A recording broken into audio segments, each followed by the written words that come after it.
If your book starts out with a 12-page history lesson, I'm out. This is the rant. It's the Read and Rant podcast. To the Read It and Rant Podcast, where we don't sugarcoat it, no filters, no holding back, just raw, loud opinions.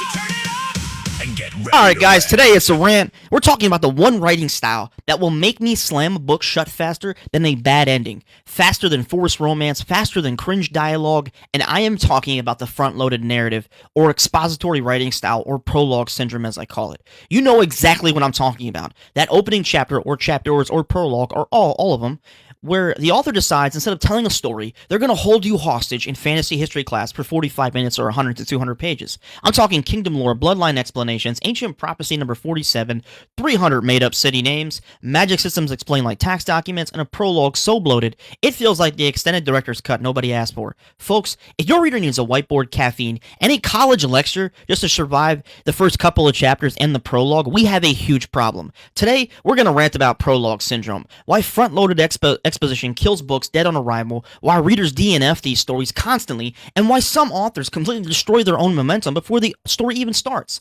And trust me, this one is going to get heated, alright? Folks, it's time for me to tell you what will lose me really quick as a reader, and I need authors to understand something. Readers do not open your book because they want homework. They open a book because they want emotion. They want to escape reality in their situation to be entertained for a very brief period of time. They want movement, conflict, danger, mystery, chemistry, tension, and curiosity. But so many books today start up with what feels like an encyclopedia entry written by somebody trapped inside their own world-building document. And I'm sorry, I don't care about the history of the Seven Kingdoms before I care about the people living in them. That's the problem with these front-loaded narratives. The author explains it by they just think that if I explain everything first, then the reader will understand the story. No! The reader understands the story by living and experiencing alongside the characters. Stories are supposed to feel alive, but front-loaded exposition kills that life immediately because instead of immersing the reader, it pauses the movie and you start a freaking PowerPoint presentation. And the worst offenders are fantasy books. Listen, I love fantasy, but some fantasy authors they're one of the biggest culprits. Oh, and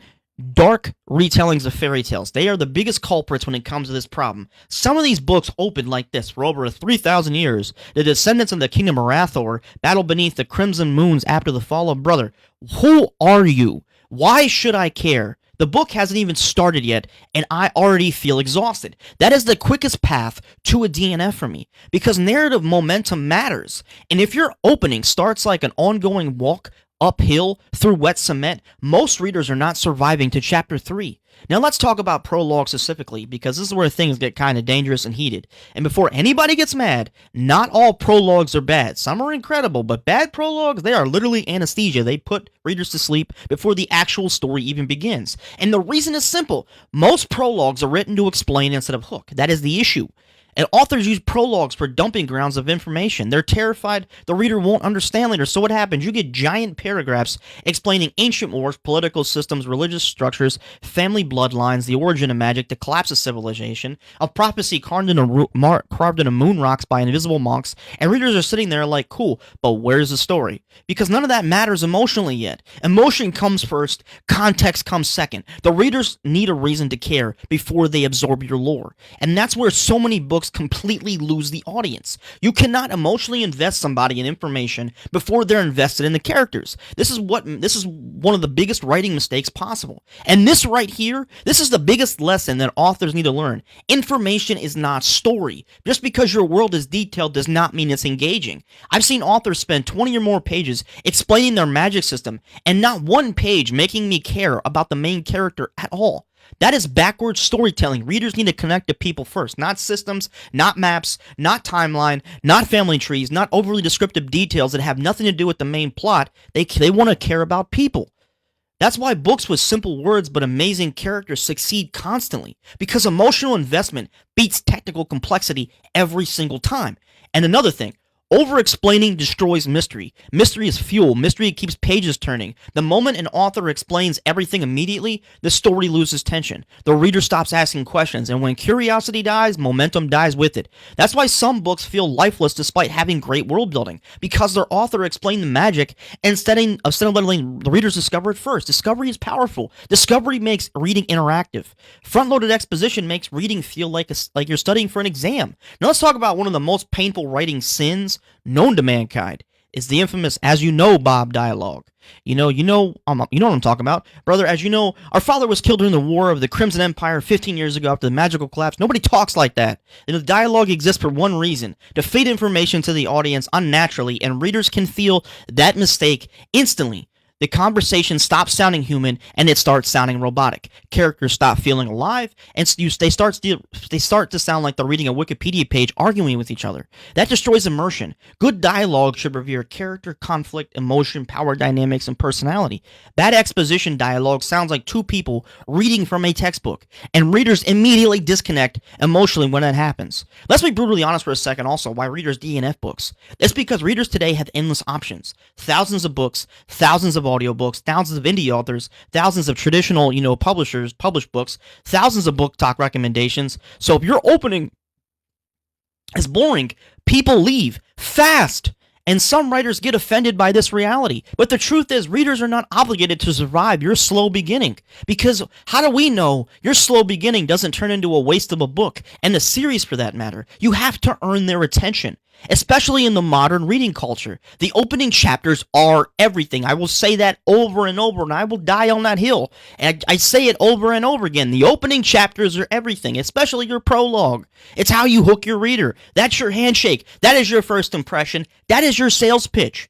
And if your opening feels like homework, people are going to go grab another book. They're going to put yours down and donate it. It's simple as that. That's why so many readers DNF books with front-loaded narratives. Not because readers are too impatient. It's because the story actually hasn't started yet. You start 80 years prior or 100 years prior, and for 100 pages, you you waste their time with overly explicative details that's written in an expository writing style that honestly doesn't go anywhere.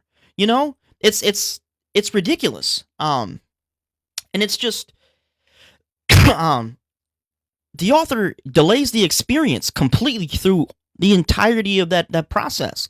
And it makes me question an author's, future works of writing if that's how they write. Because especially if the books are in a series, like especially with the Realm of the Elderlings. Like I just tried to read Assassin's Apprentice and the book was just boring. Like there was overly explicative details. This is called Assassin's Apprentice, not Start When Fitz is 6 years old, and there's just tangled verbiage that is expository in nature. There's overly explicative details. The writing's confusing. It's this slow burn crap. I am so sick and tired of the slow burn and the excuse. The author uses a slow burn to make an excuse for bad writing. Bad writing's bad writing. Slow burn is something that slowly builds to something. Bad writing is just you just try too hard and you completely fail across the board, and you waste an hour and a half of my time or 2 hours or 3 hours reading 300 pages with the story going nowhere. I seriously think that has to stop, because most people don't want that, because readers feel it immediately. I know I do. It's one of the biggest reasons I DNF books. Now let's talk about what writing style actually works, because great storytelling does something completely different. Great storytelling drops you into motion. Conflict, action, emotion, and a problem. Not 20 pages later. The best books make readers ask questions naturally. Instead of explaining the world first, they let the reader experience the world. That's the magic. You learn through immersion. A character using magic and a kingdom reacting to war, a thief running through a marketplace, a monster attack, an emotional confrontation. That's storytelling. However, I want to capitalize on this one thought. If you have a very short book that's really slim, okay, stop comparing and it's the first book, and the rest of the series hasn't been, written yet, and it's only like 100-some pages. Stop comparing those kind of books that think they hold your hand to Malazan. Malazan is a masterpiece, okay? I'm sick and tired of that crap, Malazan is written by Steven Erikson. It's one of the best fantasy books written, in my opinion. That book does not hold your hand. These other books don't come close to it. Stop comparing books that are standalones, that are very small, that it's horrible writing. I am tired of reading that kind of book that tries to compare itself to Malazan, and it's not gonna be Malazan. Malazan is a world of its own. It has a complex caste system, magic system, everything. Your little book is not. If you're a reader and you review a book like that, you have never obviously read Malazan for one, and I really question your critique as a book reviewer at that point, because it gets to the point where like it's bad writing. That's exactly what it is, and it's seriously like It's annoying, because I love stories where the world building unfolds organically throughout the story and it explains itself as it goes. That's why the phrase show don't tell matters so much. Readers don't want lectures, they want experiences. And some of the best fantasy books ever written understand this perfectly. They trust the audience. That's the key word, trust. Trust the reader to piece things together, but you as the author need to explain yourself and use context clues so you don't leave your reader in the dark. I hate when I read a first chapter and they introduce all these names in these worlds and don't give me some kind of contextualization where I can't understand. You give me these names and I don't even know what the heck you're talking about. It's seriously, it's annoying.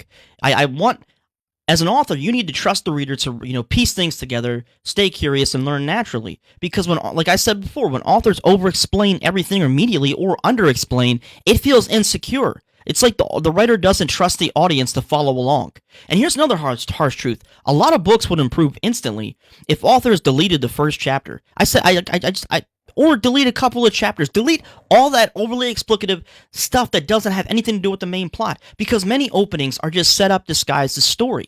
The real story starts later. After the exposition, after the history dump, after the unnecessary lore lecture, and sometimes even writers are too emotionally attached to the world building to realize it's slowing the book down. Not every detail belongs in the first chapter or chapters. Not every piece of lore deserves page time. And honestly, some of the best editing advice in the world is start later. Drop us into the chaos, drop us into conflict, drop us into the emotional stakes, then let the details emerge naturally with proper contextualization. The reason this frustrates me so much is because I know some of these authors are talented. I know these worlds are probably amazing, but readers never reach the good part because the opening literally suffocates them. That is tragic. Because a bad opening can bury an incredible story, and in today's reading landscape, you do not get an infinite chances to hook people. Attention is currency. Momentum matters. Emotion matters. And readers remember how a book feels more than they remember the lore. That's why emotionally immersive books explode here on Book Talk, in not only the indie world, but also the trad world, because readers feel them immediately.